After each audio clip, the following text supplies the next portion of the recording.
Agriculture is my passion, and therefore I wish I could be with you today for this particular event. Let me say that I'm very grateful to Dr. Sanginga of IITA and the entire staff of IITA for organizing this particular event. Let me welcome all the Director Generals of all the CGIAR centers. Let me welcome all the donors, and let me welcome the private sector, the youth, and all the entrepreneurs in agriculture that have all shown up for this particular meeting. I know that it's a very, very important meeting, especially after the meeting you all had in Washington, D.C. Ladies and gentlemen, agriculture is the future for Africa. When I take a look today at the economic headwinds facing Africa, the question that we always ask is, what will Africa do? How will Africa diversify its economies? And into what should it diversify its economies?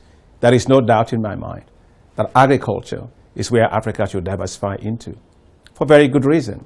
Today, Africa has 75% of all the arable land to feed 9 billion people in the world by 2050.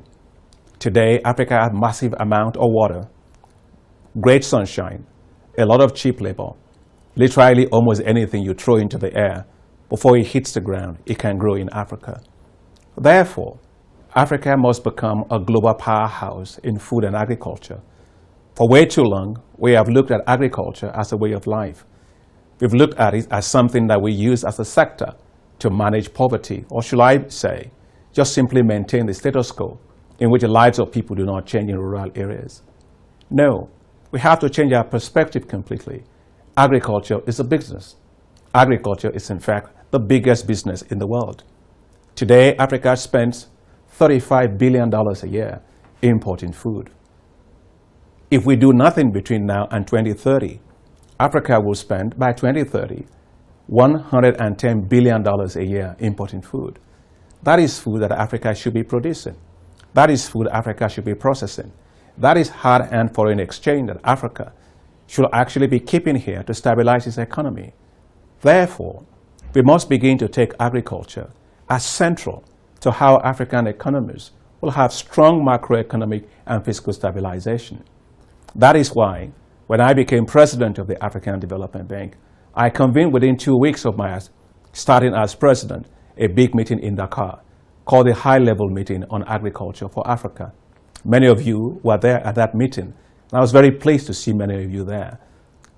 And I'm very grateful that many of you continue to be passionate about agriculture post-Dakar High-Level Conference meeting. What did we agree in Dakar? We agreed in Dakar that 4 things had to happen for African agriculture. First is that we must end hunger, and we must also end malnutrition.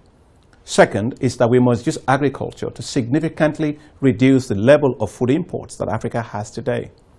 That we must allow Africa to get to the top of the value chains in every single thing that it produces, not to remain at the bottom of the value chain.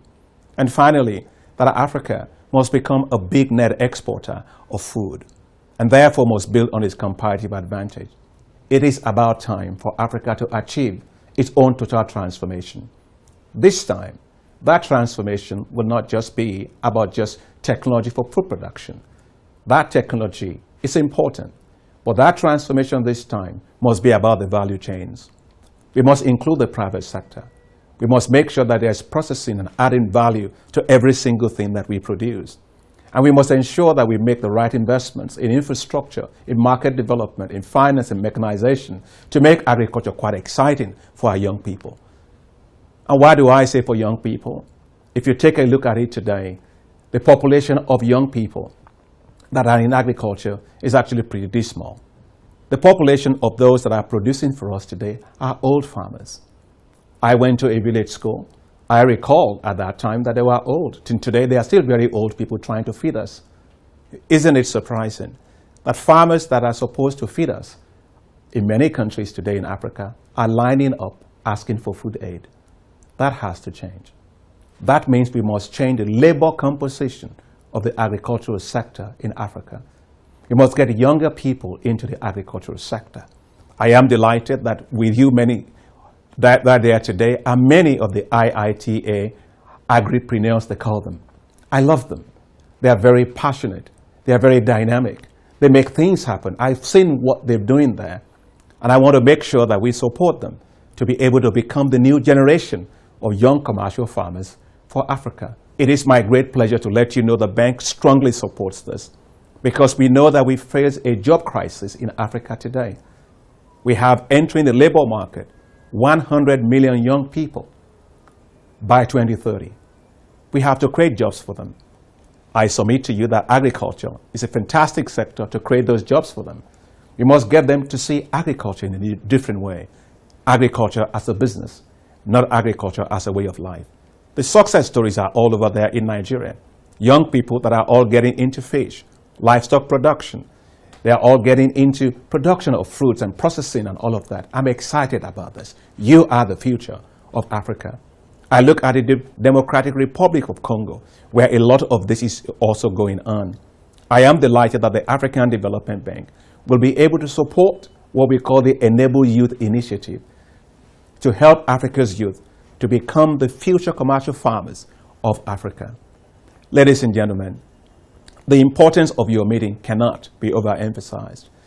Africa waits for the outcome of this meeting so that all across Africa, from the Guinea savannas to the Sahelian region to the humid forest area, let us work together to unlock the potential of agriculture on this continent.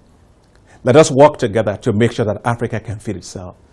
Let us work together to make sure Africa becomes a global powerhouse in food and agriculture. Your meeting today will allow us to unlock those potentials as you focus on the issue of youth that are so fundamental into how we create a new generation of dynamic farmers going forward. I wish I could be there with you, but I can tell you, I await with great passion the outcomes of your meetings. I wish you very good deliberations, and I look forward to the outcome. And thank you very much for coming.